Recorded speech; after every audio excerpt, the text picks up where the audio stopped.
Painted painless learning method પહેલા સમજાવી દઉં છે શું વ્યાખ્યાની મદદથી નીચેના વિધેયનું વિકલિત મેળવો બરાબર તો હવે તમને વ્યાખ્યાની મદદથી કે ત્યારે આ સૂત્ર છે ફોર્મ્યુલા છે એ તમારે બધાય સમની અંદર ઉપયોગ કરવાની છે શું ફોર્મ્યુલા છે ધ્યાન રાખજો limit h raise to 0 f કૌંસમાં x પ્લસ h પછી છે minus f of x upon h આ સૂત્ર છે જ્યારે તમને એમ કે વ્યાખ્યાની મદદથી વિકલિત શોધો ત્યારે તમારે આ સૂત્રનો ઉપયોગ કરવાનો વિકલિતને ઇંગ્લિશમાં ડેરિવેટિવ કહેવાય એટલા માટે આનો સિમ્બોલ એવું કહેવાય કે dy અપોન dx પણ કહેવાય અને શું કહેવાય dy અપોન કેમ dy શું લેવા કારણ કે ડેરિવેટિવ વિકલિતનું ઇંગ્લિશ શું થાય ડેરિવેટિવ થાય એટલા માટે આપણે dy અપોન dx પણ કહી શકીએ આને વિકલિતને આપણે f ડેશ x પણ કહી શકીએ શું કહી શકીએ f ડેશ x પણ કહેવાય ક્લિયર થઈ ગયું તમને દાખલામાં એમ કે dy અપોન dx ગોતો અથવા તો સમમાં તમને એમ કે f ડેશ x ગોતો મતલબ એવો કે વિકલિત કરવાનું છે શું કરવાનું છે વિકલિત અને વિકલિતનું સૂત્ર શું છે લિમિટ h રેઝ ટુ 0 કાઉન્સમાં અહીંયા પછી ઇઝ ઇક્વલ ટુ નથી કરવાનું પણ f કાઉન્સમાં x plus h minus f of x છેદમાં h ક્લિયર થઈ ગયું સૂત્ર સાવ ઇઝી છે આ જો f કાઉન્સમાં x f કાઉન્સમાં x ફરક શું છે અહીંયા વત્તા h છે ખાલી બીજું કાંઈ નવું છે નહીં હવે સમ કેમ કરવાના એની પ્રોપર બે રીત છે પહેલી મેથડ એ છે અવયવ પડતા હોય તો અવયવ પાડવાના અવયવ ન પડતા હોય તો કઈ ફોર્મ્યુલા યુઝ કરવાની ના n-1 દાખલો થઈ ગયો પૂરો પણ એ તો કહેવા માટે છે કરો ત્યારે ખબર પડે કેટલી વિશે 100 થાય પણ ધ્યાન રાખો તો તમને ખબર પડી જશે 20-50 થાય સો ડિયર સ્ટુડન્ટ્સ હવે અહીંયા આપણે કેવી રીતના દાખલો કરશું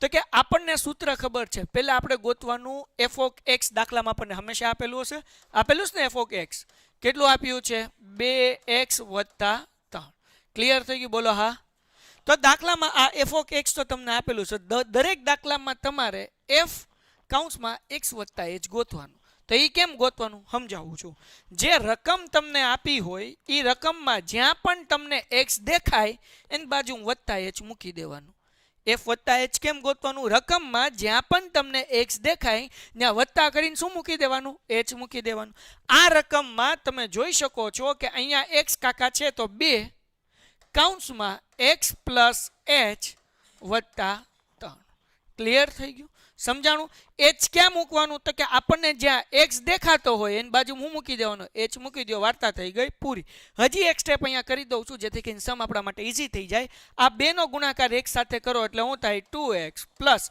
બેનો ગુણાકાર h સાથે કરો એટલે 2h બરાબર અને અહીંયા શું આવશે +3 ક્લિયર થઈ ગયું હા કે ના ડન થાય છે ઓકે હવે આપણને કીધું કે ભાઈ વ્યાખ્યાની મદદથી વિકલન મેળવો એટલે આપણે આગળ સૂત્ર તો છે વિકલિત કરવાનું શું છે લિમિટ એક વખત સૂત્ર બોલશો h રેઝ ટુ 0 f કાઉન્સમાં x plus h minus f of x છેદમાં h કોઈને કાંઈ વાંધો ડન હવે આપણી આગળ f કાઉન્સમાં x વત્તા h નો જવાબ છે ને શું જવાબ છે આપણને અહીંયા શું મળ્યું છે ભાઈ તો કે 2x આ લિમિટ વાળા કાકાને એમનેમ ઢહડવાનું ઠેઠ લગી એના કાંઈ ચાળા નહીં કરવાના શું જવાબ મળ્યો 2x plus 2h plus 3 minus f of x સમમાં જ આપણને આપ્યું છે કેટલું આપ્યું 2x પ્લસ 3 હા કે ના h કાકા એમનેમ કોઈને કાંઈ વાંધો આ h વાળા કાકાને એમનેમ ઢહડવાના એટલે લિમિટ h રેઝ ટુ 0 હવે આપણે આ કાઉન્સ ખોલવાનું છે બાર માઇનસની સાઇન છે નિશાની છે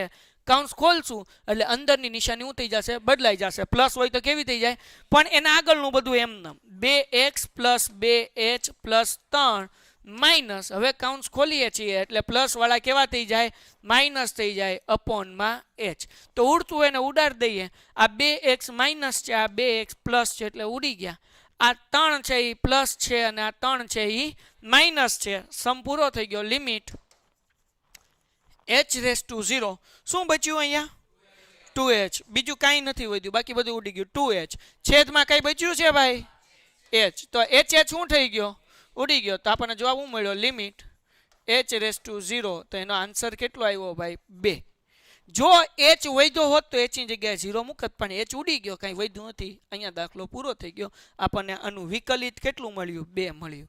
કેટલું મળ્યું? 2. હવે આ તો મોટી રીત છે, તમને વ્યાખ્યાની મદદથી કરવાનું કીધું છે. એટલે વ્યાખ્યાની મદદથી ન કીધું હોય તોય શીખવાડ દઉં.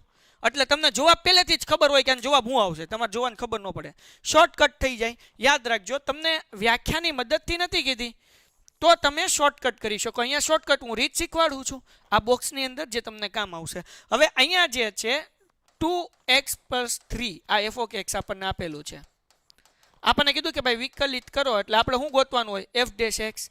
તો ઘાતનો અને સહગુણકનો ગુણાકાર કરવાનો, પાવર અને કોરિલેશન જે હોય બેનો શું કરવાનો? મલ્ટીપ્લિકેશન કરવાનો. ઘાતનો અને સહગુણકનો ગુણાકાર. આ x ની એક પણ પાવર નથી, એક પણ ઘાત નથી, એટલે એની ઘાત કેટલી હોય? 1. આ સહગુણક કહેવાય. આ બેનો મલ્ટીપ્લાય કરવાનો, 2 એકા 2. ક્લિયર થઈ ગયું? હવે એક જે છે આપણે ઓલું કરતા ને ના n-1 એ આ ઈ જ છે, ના n-1 આપણે શું કરી નાખ્યું? આ બેનો ગુણાકાર કરી નાખ્યું. હવે જે ઘાત છે એમાંથી શું કરવું પડે તમારે? એક શું કરવાનું? માઇનસ. તો એક ઘાત છે બરાબર, એ એક ઘાતમાંથી એક જાય એટલે x ની કેટલી ઘાત થઈ ગઈ? 0. તો આનો જવાબ ખાલી શું આવે? 2. આનું કાંઈ ન થાય 3 નું. કેમ? કારણ કે 3 ના પૂછડામાં x છે નહીં, એટલે એની જગ્યાએ 0 થઈ જાય. 3 ની જગ્યાએ શું થઈ જાય? 0. એટલે જવાબ કેટલો આવે? આનો 2 આવે. Painted, Painless Learning.